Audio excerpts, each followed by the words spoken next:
শুভ বুদ্ধ পূর্ণিমা উপলক্ষে রাজধানীর শাহবাগে শোভাযাত্রার আয়োজন করা হয়েছে। এই বিষয়ে বিস্তারিত জানতে শাহবাগ থেকে যুক্ত হচ্ছে আমাদের সহকর্মী জাহিদ হোসেনের সাথে, রবিউল ইসলাম রবির সঙ্গে। রবি, কি অবস্থা? আপনি শাহবাগে রয়েছেন, কখন নাগাদ এই শোভাযাত্রা শুরু হয়েছে এবং সব মিলে বিস্তারিত খবরাখবর জানাবেন। মহামানব গৌতম বুদ্ধের জন্ম, বুদ্ধতলা এবং মহাপরিনির্বাণকে ঘিরে বিভিন্ন বর্ণাঢ্যের আয়োজনে ভাবগম্ভীর্যের মধ্য দিয়ে অতিবাহিত করছেন। 1999 সালে ধন্যবাদ তাসফিয়া। আমি এই মুহূর্তে আছি শাহবাগ জাদুঘরের সামনে। এখানে বৌদ্ধ ধর্মের অনুসারী যারা আছেন তারা এখানে বৌদ্ধ পূর্ণিমাকে উদযাপন করার জন্য শোভাযাত্রা এবং র্যালি করার আয়োজন করেছেন।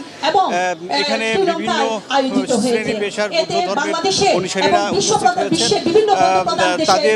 তারা এখান থেকে বলছেন যে বৌদ্ধ ধর্মের মূল যেই বাণী, যে মানব সেবা এবং মানুষের জন্য মানুষের যেই সেবা, মানুষের জন্য ধর্মের ধর্মীয় অনুশাসনের মাধ্যমে যে মানুষের চরিত্র গঠন এবং মানুষের অনুসরণ করা খুবই গুরুত্বপূর্ণ। ধর্মীয় সম্প্রীতি এবং সকল ধর্মের সহাবস্থানের কথা এই র্যালি থেকে বক্তারা বলছেন এবং মৈত্রীর বন্ধনের মাধ্যমে মানবিকতার প্রকাশ ঘটাতে চাচ্ছেন বৌদ্ধ অনুসারীদের কথাই সেটাই প্রকাশ হচ্ছে। বুদ্ধের এই দিনে, এই বুদ্ধ পূর্ণিমার এই দিনে, এই রাতে বৌদ্ধ অর্থাৎ বৈশাখ, বৌদ্ধ পূর্ণিমা এবং বৈশাখ মাসের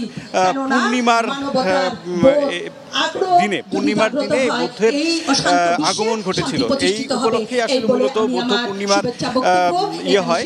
তো এখানে বক্তারা সকল তাদের এই বৌদ্ধ পূর্ণিমার আজকের তাদের মূল প্রতিপাদ্য বিষয় হচ্ছে গিয়ে তারা বলছেন যে সকল ধর্মের সহাবস্থান আমাদের এই দেশে এবং সবাই যেন একত্রিতভাবে সকলের ধর্ম সুন্দরভাবে পালন করতে পারে এবং এই ধর্মীয় সহিংসতা এবং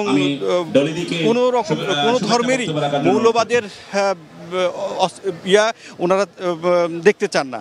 ওনারা চান একটা সম্প্রীতির বাংলাদেশ এবং প্রত্যেকটা ধর্মের সহাবস্থানের বাংলাদেশ। তো এখানে আসলে শাহবাগের সম্প্রীতির বন্ধনের জন্য মূলত তারা এখানে এসেছেন বলে বৌদ্ধ ধর্মের অনুসারীরা বলছেন। ধন্যবাদ।